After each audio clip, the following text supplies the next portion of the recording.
Greetings and welcome to Connecting with the Intent Show. I'm your host Muhammad Awais. On this episode, we have a very special guest.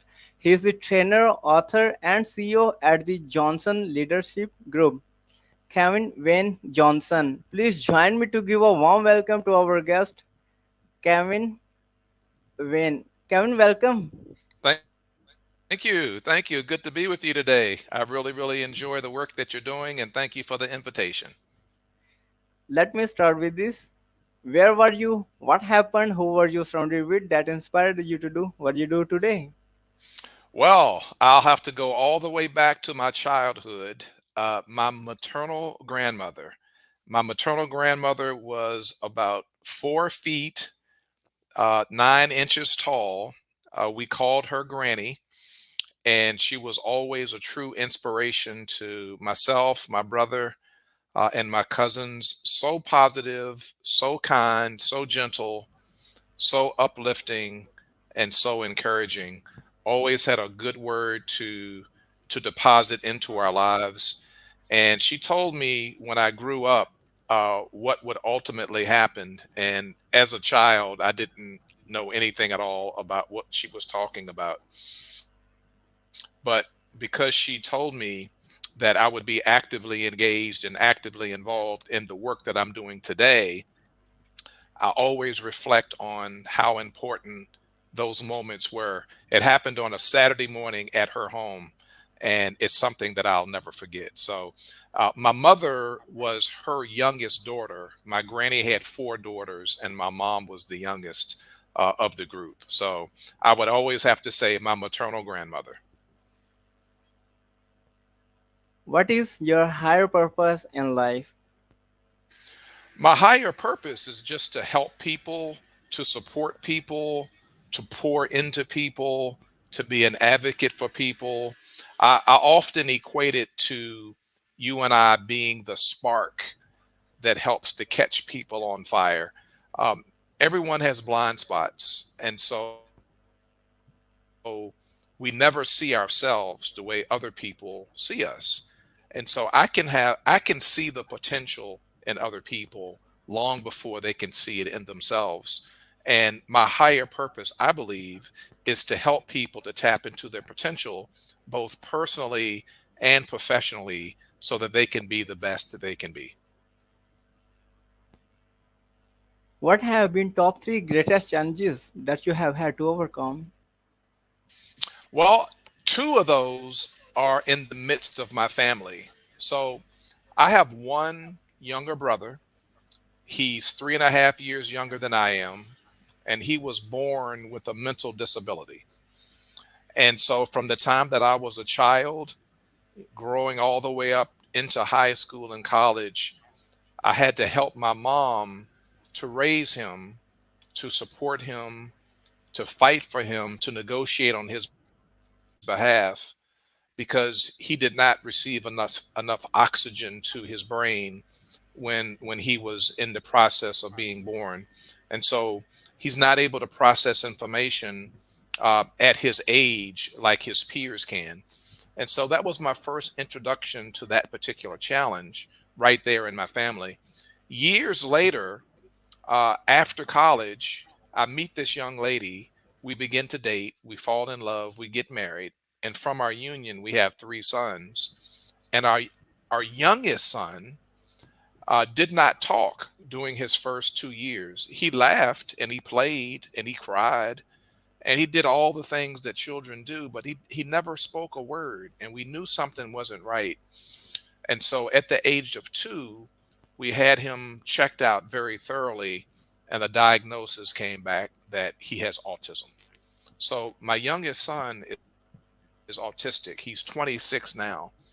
And for all of my adult life, I've had the challenge of, again, just like with my younger brother, fighting for him, helping him, supporting him, loving him, caring for him, and respecting him. And the reason that I said it's a challenge is because it's one of those things that you really don't expect.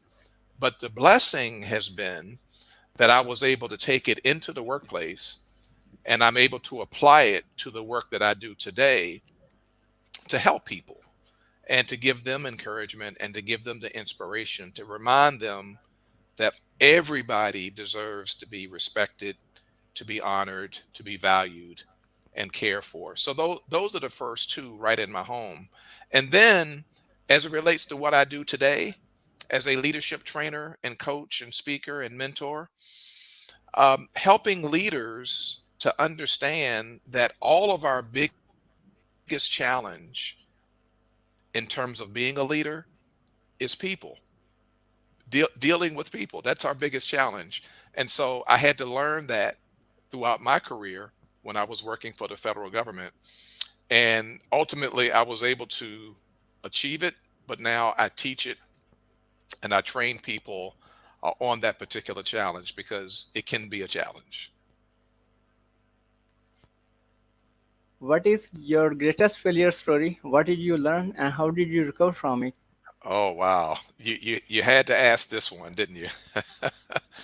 uh, it was during my travels where I missed my connecting flight. But here's the lesson. So I'm leaving one destination on a Wednesday evening on my way to a summer camp in Fresno, California. I'm on the East Coast. Before I board the flight, I receive a text from the airline letting me know that when I get to the airport to get my connecting flight, there's going to be a delay because that plane is late. And so I got excited, and instead of checking the status of that flight when I arrived, I just went directly to get something to eat. Didn't pay any attention. I did not receive any other notifications that anything had changed, but I still have a responsibility to check. That was my failure. I did not check. I went to get something to eat, took about 45 minutes to an hour. And when I came back to the gate to get ready to board my plane to go to Fresno, California, I discovered that that plane had already left. So I had to be at my destination the next morning by 10 o'clock. I had an assignment, I had to be there. And so I learned a lot from that failure. And what did I have to do to recover from it? I only had one option. I had to rent a car and I had to drive from my destination all the way to Fresno. So I learned a very, very valuable lesson. Yes, it was a failure, but at the same time, you learn from those failures and you know not to ever do that again. Yeah. What is the most impactful book you have read and what did you learn from it? Oh, wow. 1993, the late, great Pastor Dr. Miles Monroe, one of the five founders of the Faith Bahamas Ministries International in Nassau, Bahamas. He wrote a book called Understanding Your Potential. And even to this day, it continues to resonate with me. It's a small paperback book, no more than about 120 pages, but it helped to really transform my life because, again, we all have blind spots, but it takes other people to see the potential that's in us and then speak to us about it to help us on our way. And that book really, really opened my eyes at a time in my life where things were not really going the way that I wanted them to go. And reading through that book, it just was a true inspiration. And now I could say that I understand my potential. It reminded me of what my granny told me when I was a young boy and everything that I had experienced in between. Now I understand my potential and I can move forward with my life's mission. So that's what I learned from it. And that was the book, Understanding Your Potential. What are your goals for the next 12 months? Well, that's a really, really good one. This is always one of my favorite questions. I am now a business owner following my 34-year career with the federal government, and I'm always looking for ways to be able to reach the people that I'm targeting. How do I get into the marketplace and reach the men and women, boys and girls that most need what I have to offer? And so, in addition to the work that we're doing here in the United States, we're also looking to scale globally and work with different strategic regions around the world as it relates to developing leaders and helping them to develop their personal as well as their professional goals, dreams, and aspirations. So, over these next 12 months, we're introducing new ways of reaching more people. My books are available in print, audio, and ebook. We're launching a suite of master classes, and we're also letting all of our customers and clients know that we're available to reach them in person, virtual, and hybrid. So we have 5 different ways of reaching more people. We didn't have these as a goal previously, but as we continue to move forward each year using technology, we've discovered new ways to reach more people because we want to develop more and more and more better leaders. What advice you will give to younger yourself? Wow. When it comes to advice to the younger Kevin Wayne Johnson, I would say probably just to be a little bit more focused on the task in front of us. I'm a strategic person and I'm a visionary. I'm always thinking 5, 10, 15 years ahead.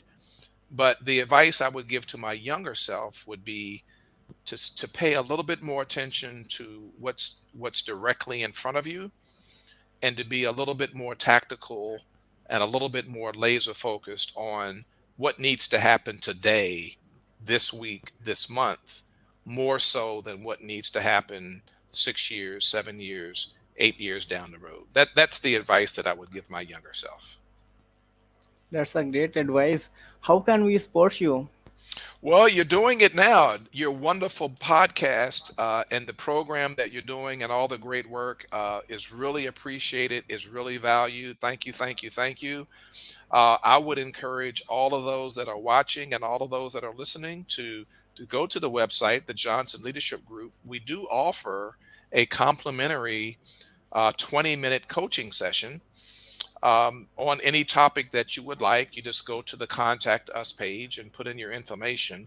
So that's one thing that you could do. The other thing is, as you send the information out about what the Johnson Leadership Group is all about and the work that we are so eagerly anticipating delivering across the world, is to just share what we're doing with your audience, and then asking them to share with their audience. And before you know it, you have thousands of people that have eyes on the work that's taking place, so that we can work with individuals and we can work with teams and we can work with organizations, both personally and professionally, to make them much, much better leaders. What would you say about your guest appearance on the show? Wonderful. Absolutely wonderful. 2 thumbs up. My experience on the show has been absolutely phenomenal. The volume, the quality, the audio, the colors is crystal clear. I really love this platform, and I really, really like what you're doing, and I appreciate you being the host of this wonderful show. Thank you so much for your kind words. I really appreciate you for this. What closing thoughts would you like to share with our listeners? I have a theme that I share when I come on to these different venues and platforms.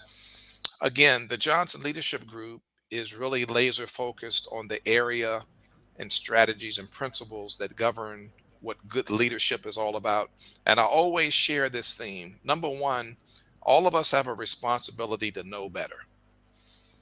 And once we know better, then the level of responsibility increases. Now we have to do better. And as a result of doing better, now we're in a position to lead better. So know better, do better, lead better. That's our theme, and we believe in it. Thank you so much, Kevin, for sharing your wisdom with us today on the behalf of connecting with the entire community and our entire team. We really appreciate you. This is Muhammad West. Until the next episode, all good wishes.